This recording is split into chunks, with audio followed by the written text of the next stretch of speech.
What's up, Prize5 fans? I'm Brian Tong, and tablets are evolving into multifunctional devices, so we're taking two lifelong rivals and throwing them into the ring.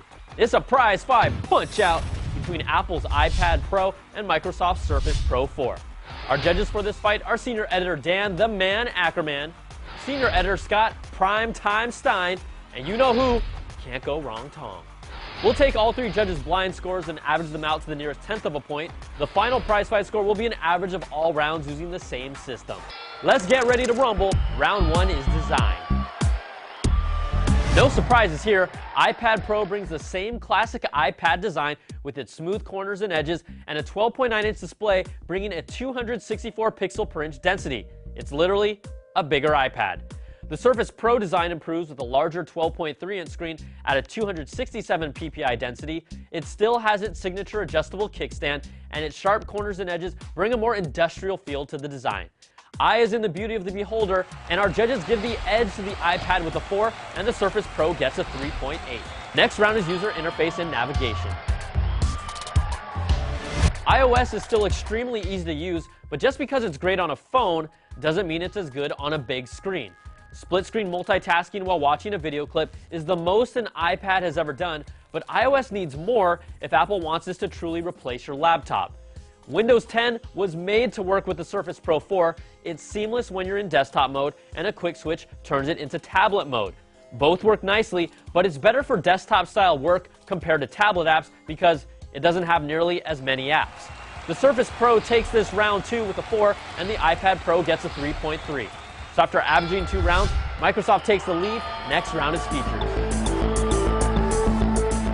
Apple's biggest asset has always been the App Store, and it's no different with the iPad Pro. The App Store is really huge for this device. It also has a side connector that has big potential for future uses. For now, it's just for the smart keyboard case that's an awkward origami exercise to fold out and fold up. The pencil is arguably the best in the market for its accuracy when it comes down to finite drawing and writing and pressure sensitivity for broader strokes. But will we see true pro apps for digital artists that take 100% advantage of the pencil? That remains to be seen. Now, the Surface Pro 4 brings a USB 3.0 port, a mini display port, and a micro SD card slot. The iPad Pro has none of these. Its typepad is superior in every way, from the feel of its typing to its trackpad. The Surface Pen is great, and even though it's not as finite as the Apple Pencil, its killer eraser feature will just make anyone jealous. Plus, it magnetically attaches to the Surface. Magnets, baby. Microsoft takes this round with a 4.2, and the iPad Pro gets a 3.7. Next round is multifunctionality. These tablets try to be everything, but the iPad works best for someone who wants a really big iPad for content consumption or digital artists and media creatives. It's all about the pencil, but where again are the killer apps that will make it worth the price of admission? Plus, you'll still have to buy that pencil separately. Now, its keyboard cover is limited, and trust me, I tried using it to replace my laptop. I really tried, but for what I do, it didn't even last 20 minutes. Now, the Surface Pro's pen is no chump, and it does a lot, but the rock star here is the typepad case. It's really the standard that other tablets should emulate. We know it lacks Apple's robust apps, and you'll miss them if you're used to them, but I tried using this as my primary computer, and I was able to do about 80% of all my work comfortably. This is truly a device that can replace your laptop if you want it to, and I can't say the same for the iPad Pro. The Surface Pro 4 gets a perfect 5, and the iPad Pro gets a 4. So after averaging 4 rounds, Microsoft's lead grows.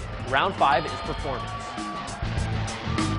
The iPad outperforms the Surface significantly when you compare the A9X processor to an entry-level M3-based processor, but the results change in favor of the Surface when you use its Core i5 processor.